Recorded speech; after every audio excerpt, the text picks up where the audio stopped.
보스턴은 지난 시즌 플레이오프 1라운드에서 4대 0으로 일방적으로 승리하면서 기대를 갖게 했지만 정규 시즌 1위였던 미러키를 만나서 별다른 힘을 써보지 못한 채 4대 1로 패배하면서 2라운드에서 탈락했습니다.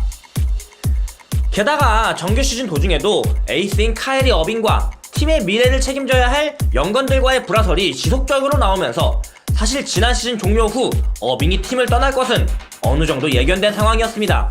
FA 시장이 시작된 후 어빙은 듀란트와 브루클린에서 뭉치면서 보스턴을 떠났고, 사실 지난 시즌을 봤을 때 어빙이 떠나는 것은 기정사실화였기 때문에 선수단이나 팀 프론트에서도 큰 타격은 아니었을 것입니다. 하지만 어빙 못지않게 팀 전술의 핵심이자 어빙이 부상으로 결장했을 때에도 보스턴의 좋은 경기력을 이끌어줬던 호포드까지 경쟁팀이었던 필라델피아로 이적하면서 보스턴의 전력은 상당히 약해진 것이 분명하다고 생각합니다. 하지만 소속팀의 5년 160밀 제한을 탐탁지 않아 하던 샬럿의 에이스 켐바 워커에게 4년 141밀의 계약을 안겨주면서 데려왔고, 개인적인 생각으로는 어빙이 워커보다는 실력적으로 우세하다고 봅니다. 하지만 워커는 리그에서 손에 꼽을 정도로 빠른 퀵리스와 빅맨 스크린을 잘 활용하는 부분에서는 어빙에 비해 조금 더 우위에 있다고 생각하고, 빵 감독이 단신 가드를 워낙 잘 활용했던 사례를 이미 아이지아 토마스를 이용하는 전술로 보여줬기 때문에 어빙의 공백은 큰 문제는 아니라고 생각합니다. 가장 큰 문제는 보스턴과 정말 찰떡궁합을 보여줬던 호포드의 공백입니다. 이 부분도 포틀랜드에서 에네스 칸터를 발빠르게 데려오면서 호포드의 공백을 최소화하려고 했지만, 사실 어빙과 워커 간의 차이보다 호포드와 칸터의 차이가 훨씬 더 많이 난다고 생각합니다.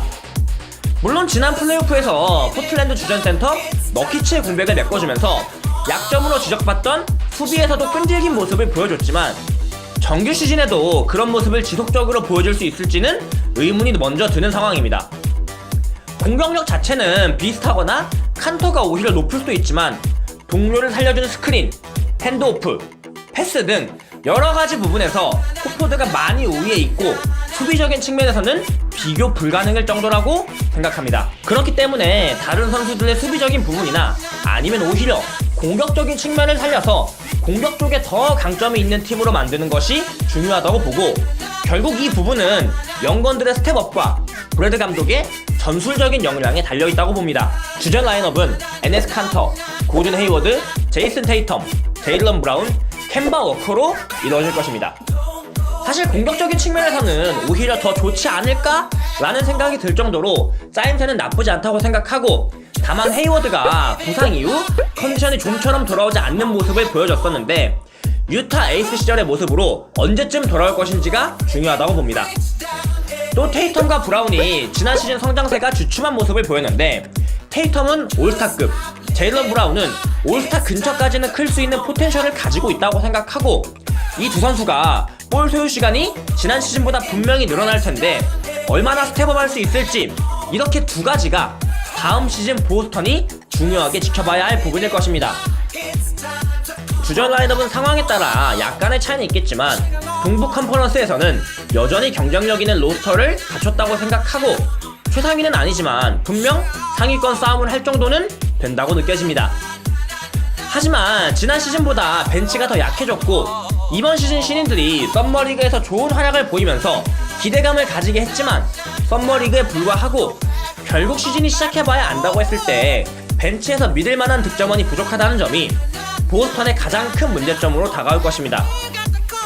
물론 리그에서 손에 꼽을 정도로 영리하고 전술적인 브래드 감독이 해법을 찾아오겠지만, 전술로서 해결하기에는 로스터가 너무 얇아 보이고 어느 정도 신인들의 성장에 기대해볼 수밖에 없는 상황이라고 봅니다. 리그에서 가장 젊은 로스터를 가진 팀 중 하나로 변모했고, 플레이오프 진출만 하더라도 보스턴으로선 크게 실패한 시즌은 아닐 것이라고 생각합니다. 어쨌든 영건들의 성장을 보는 재미가 있을 것이라고 생각하고, 다음은 자이언 윌리엄슨을 얻지 못하면서 이번 시즌 플랜이 전부 꼬이게 된 뉴욕 닉스의 영상으로 찾아뵙겠습니다. 시청해주셔서 너무 감사하고, 궁금한 점은 댓글 남겨주시면 빠른 답변 남기겠습니다. 좋은 하루 되세요.